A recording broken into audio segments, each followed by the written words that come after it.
Bonjour, je m'appelle Laurent Nizette et cette chaîne YouTube, ma chaîne YouTube, parle de développement personnel et de photographie. Alors heureux soient ceux qui aiment le développement personnel puisque cette vidéo parle de développement personnel. En fait, elle va vous dire comment choisir votre bon partenaire, comment choisir un bon partenaire, peut-être même un bon ami. Alors, en fait, je me suis rendu compte qu'il y a beaucoup de gens qui faisaient des erreurs dans le choix des personnes qu'ils fréquentent. Ils avaient comme critères de choix des critères qui étaient en fait complètement subjectifs, qui étaient complètement dans le feeling, dans le ressenti. Et c'est très dangereux de suivre des critères qui fonctionnent uniquement avec le ressenti.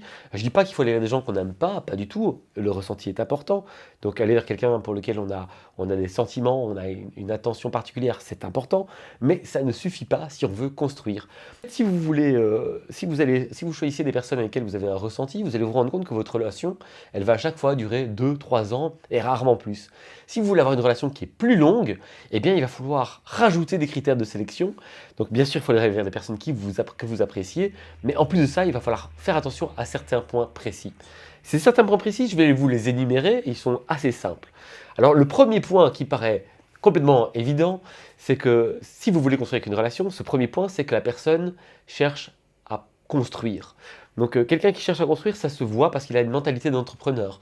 C'est quelqu'un qui va poser des actes à conséquences et avoir un projet de long terme. Donc c'est quelqu'un avec qui on peut parler de l'avenir. C'est un point qui est important. Le deuxième point important, qui est sans doute le plus important, qui correspond aux relations de couple, mais qui correspond aussi aux relations d'amitié, aux relations de tout type, même aux relations professionnelles.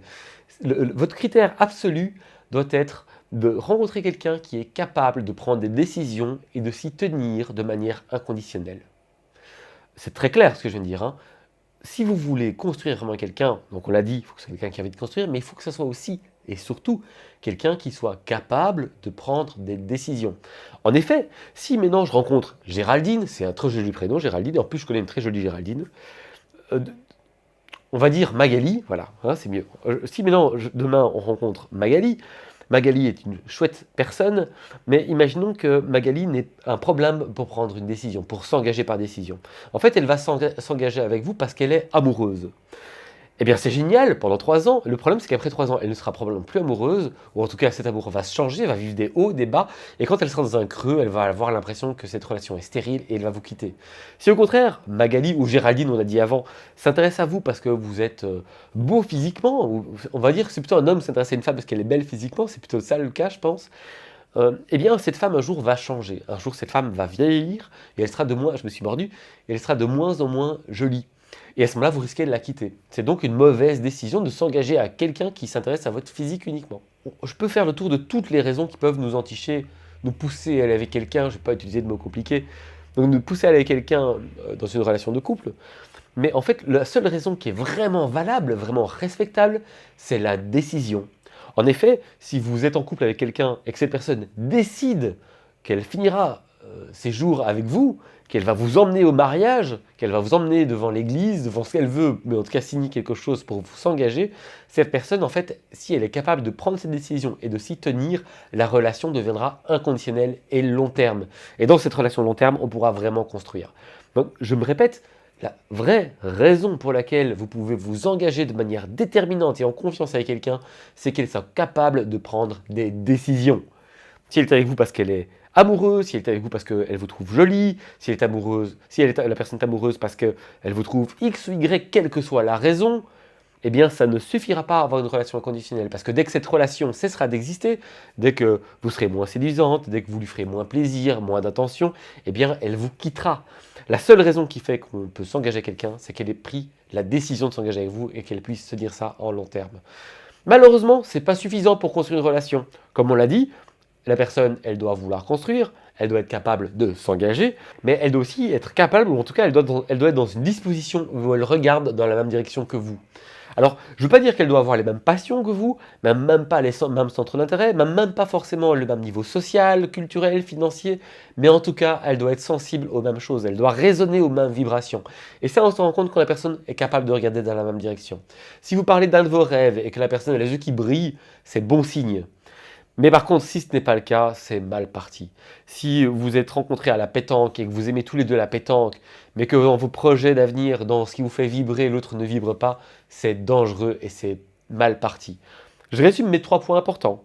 Que la personne soit capable de construire, qu'elle soit capable de prendre une décision et que la personne regarde dans la même direction que vous. Il y a pourtant une dernière chose importante. La dernière, ça fera 4 points. Cette chose dit simplement que vous devez pouvoir accepter l'autre comme il est et que l'autre vous accepte comme vous êtes. C'est-à-dire qu'il faut avoir à peu près les mêmes attentes de la vie, ou en tout cas faire un effort pour autoriser l'autre à jouir de ses attentes par rapport à vous. Je résume simplement. Imaginons, on va parler de sexualité par exemple, imaginons que sexuellement, votre compagnon a des besoins que vous n'appréciez pas. Eh bien, je pense qu'il vaut mieux clôturer la relation. Parce que si vous contraignez l'autre à se refuser ces plaisirs-là, ça va le frustrer. Et en fait, dans le temps, il va le vivre relativement mal. En tout cas, il ne sera pas épanoui. Au contraire, si vous forcez à accepter ces plaisirs que lui veut s'offrir, eh bien, en fait, vous allez vous-même en souffrir. Donc, je pense que de manière générale, il faut être à peu près synchronisé sur nos besoins et sur nos envies pour arriver dans une situation où on ne se dit pas non, mais où on vit les choses pleinement dans une certaine tolérance.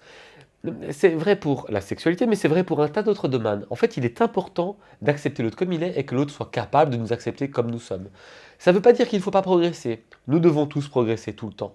Mais ce n'est pas à l'autre de nous dire dans quelle direction progresser. L'autre doit nous faire confiance sur le fait qu'on cherche à progresser. Et en effet, on doit toujours chercher à progresser. Mais donc, ce quatrième point, qui est donc un point comme les autres important, c'est simplement que l'autre soit capable de vous accepter comme vous êtes et que vous soyez capable de l'accepter lui comme il est.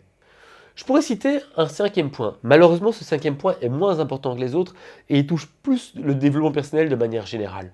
Mais je vais le citer quand même parce que bon, ça vous fera un petit cadeau.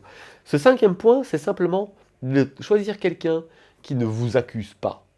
En fait, le reproche, de manière générale, dans une relation, est à proscrire. Faire des remarques constructives, éventuellement c'est possible, mais c'est vraiment un chemin dangereux et glissant. Essayez d'aller vers des personnes qui, en fait, prennent leurs responsabilités. Imaginons qu'il y a un conflit entre vous, et que dans ce conflit, vous avez une part partagée de responsabilité, c'est souvent ce qu'on se dit. Eh bien, il sera positif pour vous d'être avec quelqu'un qui va prendre entièrement la responsabilité du conflit pour pouvoir adapter sa manière d'agir afin que ce conflit n'existe plus. Je vous invite d'ailleurs à faire exactement la même chose. Mais si vous êtes avec quelqu'un qui prend responsabilité de ces conflits, au lieu de dire c'est de ta faute ou c'est de notre faute, eh bien vous allez voir que vous aurez un atout supplémentaire pour avoir une relation épanouie et long terme. Je n'ai pas dû vous résumer les 4 points ennemis, mais j'espère que vous avez bien entendu cette vidéo, qu'elle vous a apporté quelque chose. Si elle vous a plu, si vous êtes d'accord avec les mots que je viens de citer, si vous êtes d'accord avec ce que j'ai expliqué, vous pouvez laisser un petit pouce en l'air, comme ça m'encouragera à aller dans cette direction-là. Et en tout cas, ça me fera plaisir. Si vous pensez que vous connaissez quelqu'un qui a besoin d'entendre cette vidéo, que ça peut vraiment aider, eh ben, n'hésitez pas à lui partager. Et dans tous les cas, vous pouvez vous abonner à ma chaîne, ça m'encourage toujours, ça me fait plaisir. Et je pense que ça peut être profitable pour vous deux, pour vous et moi, pardon. Je vous souhaite une très bonne soirée, à bientôt, au revoir.